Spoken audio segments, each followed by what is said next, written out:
much more than life. Baby, take a ride. I just wanna find you. Hello and welcome to Within with myself, Denice Steinbank and Sihle Mkhize. Alright, so we have a fun campaign. It's called Oksalayo I'm Worthy, and in this campaign we talk a lot about our worthiness and just period. Oksalayo I'm worthy. We also have a competition, so head on to our Instagram, Facebook, the whole thing, and our website, Makeda Concepts, to enter and join the competition.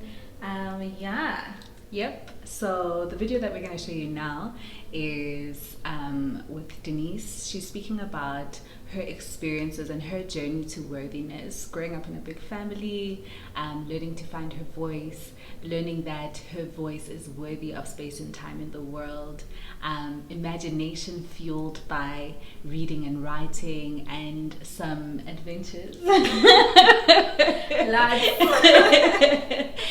she got into as a child. So enjoy.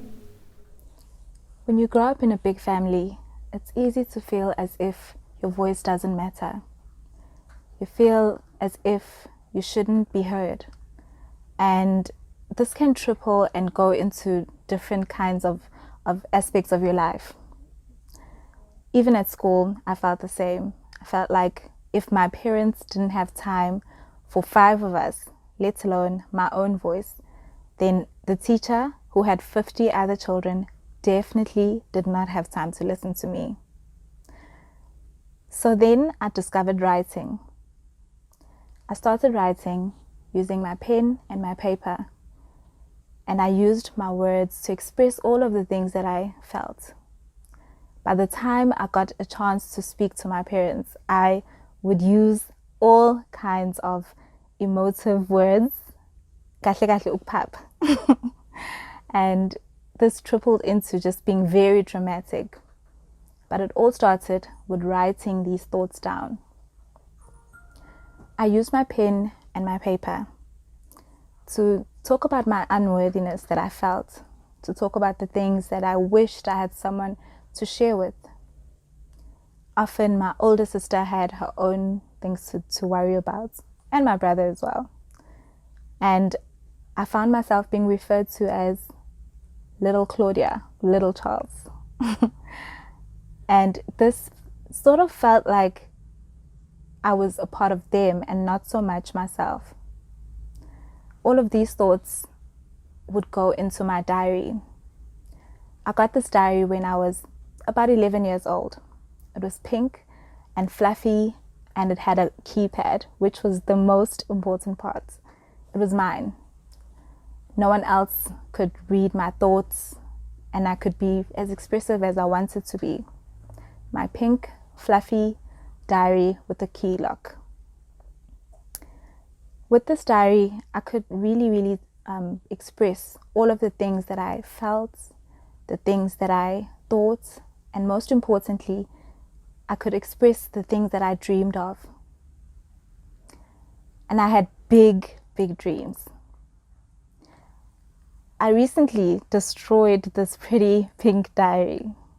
Not because I didn't want it anymore, but because from the year 11 to the year 18, my words were not as kind as they are now.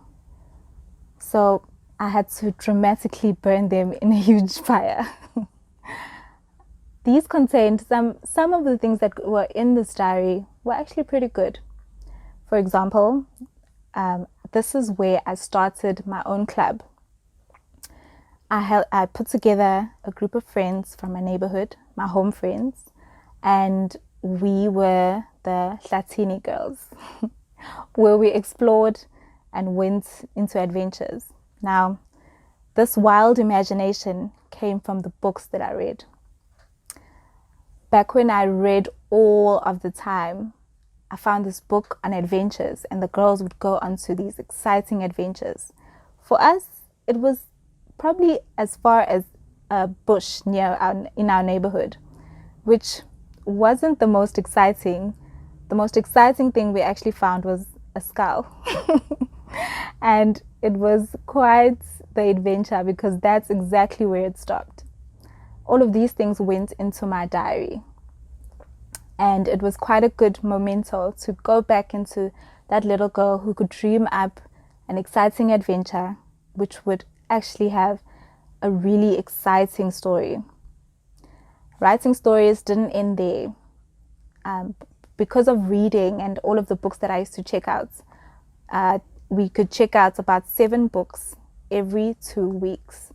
Until the one time my library card got destroyed and I was in a big mess. I was in such a state. But then I discovered Glamour and Cosmo magazines. Now the articles were quite spicy, and I used these to sort of write up my own how to not talk to annoying boys. These weren't impressive, so my parents would literally, especially my mom, she wasn't impressed by these articles that I wrote. And so I started hiding them. And I used to hide these under my bed. And these were my own special articles, which would later go on to fuel my writing for magazines and now my own blog. My history with writing is very far, and it has lots of different facets from it. And most importantly, it has given me a voice. And now that I can use it for platforms like Toastmasters, things that I never dreamt of doing, and finally writing our own book, I found that Oksalayo I'm worthy of writing, of speaking, of being heard. And the girl who used to believe that her voice was not necessary in a myriad of voices, I found my own tone.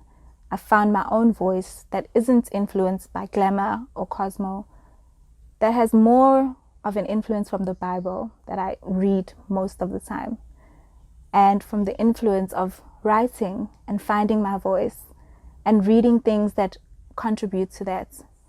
So Oksalayo, my voice is worthy. Oksalayo, my words are worthy. Oksalayo, I'm worthy.